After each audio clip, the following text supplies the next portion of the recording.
Hello ಮಕ್ಕಳೇ, ನಮಸ್ಕಾರ. KE ಅವರ ಕಡೆಯಿಂದ ಒಂದು ದೊಡ್ಡ ಅಪ್ಡೇಟ್ ಬಂದಿದೆ.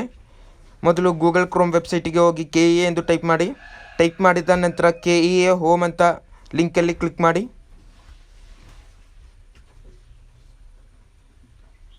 ಅಲ್ಲಿ ಮೇಲ್ಗಡೆ 3 ಬಾರ್ ಐಕನ್ ಕಾಣುತ್ತೆ, ಅದು ಕ್ಲಿಕ್ ಮಾಡಿಬಿಟ್ಟು ಪ್ರವೇಶ ಅಂತ ಕ್ಲಿಕ್ ಮಾಡಿ. ಅದರಲ್ಲಿ UGCET 2024 ಪ್ರೆಸ್ ಮಾಡಿ. ಅಲ್ಲಿ ಫಸ್ಟ್ ಲಿಂಕ್ ಕಾಣುತ್ತೆ, UGCET 2024 ಅಂತಿಮ ಸೀಟ್ ಮ್ಯಾಟ್ರಿಕ್ಸ್ ಪಟ್ಟಿ, ಅದು ಕ್ಲಿಕ್ ಮಾಡಿ. ಅಲ್ಲಿ ನಿಮಗೆ ಸ್ವಲ್ಪ ಇನ್ಸ್ಟ್ರಕ್ಷನ್ ಕಾಣುತ್ತೆ. ಫಸ್ಟ್ ಪೇಜಲ್ಲಿ ನೀವು ಸ್ಕ್ರೋಲ್ ಡೌನ್ ಮಾಡಿ. ಸ್ಕ್ರೋಲ್ ಡೌನ್ ಮಾಡುವಾಗ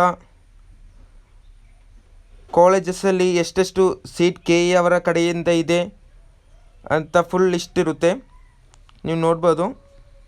ಸ್ಕ್ರೋಲ್ ಡೌನ್ ಮಾಡಿ, ಅಲ್ಲಿ ನಿಮಗೆ ಕಾಣ್ಬೋದು